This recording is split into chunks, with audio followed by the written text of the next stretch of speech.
বিসমিল্লাহির রহমানির রহিম।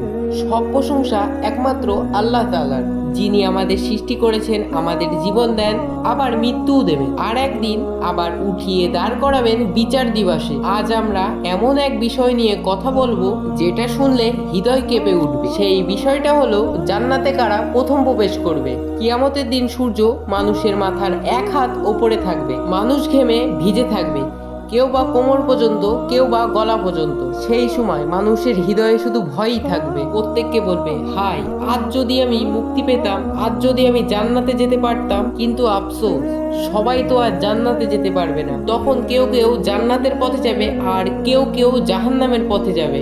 এই ভয়াবহ সময়ের মাঝে কিছু মানুষের উদ্দেশ্যে আল্লাহ রাব্বুল আলামিন বলবেন, এই তোরা এগিয়ে যা, তোদের কোনো হিসাব দিতে হবে না। সর্বপ্রথম নবী করিম সাল্লাল্লাহু আলাইহি ওয়াসাল্লাম জান্নাতে প্রবেশ করবে। এক হাদিসে এসেছে, রাসূল সাল্লাল্লাহু আলাইহি ওয়াসাল্লাম জান্নাতে প্রবেশ করবে প্রথম, আর দরজায় কড়া নাড়াবে। ঠিক সেই সময় জান্নাতের রক্ষক বলবেন, আপনার জন্য জান্নাতের দরজা খোলা হয়েছে। জান্নাতের দরজা এমনই হবে পৃথিবীর কেউ কখনো দেখেনি। সেই দরজা খুলবেন শুধু নবী করিম সাল্লাল্লাহু আলাইহি ওয়াসাল্লামের জন্য।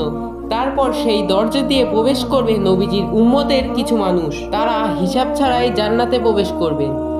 রাসূল সাল্লাল্লাহু আলাইহি সাল্লাম বলেছেন, আমার উম্মতের মধ্যে 70,000 জন বিনা হিসাবে জান্নাতে যাবে। সাহাবীরা জিজ্ঞাসা করলেন, হে রাসূলুল্লাহ, সেই ভাগ্যবান মানুষ কারা?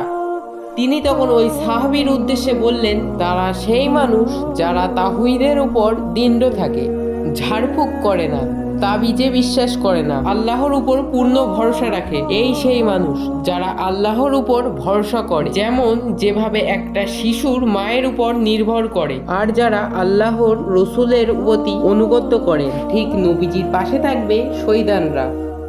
আল্লাহ রাব্বুল আলামিন আমাদের সকলকে বিনা হিসেবে জান্নাতে যাওয়ার মতো কাজ করার তৌফিক দান করুক, আমিন।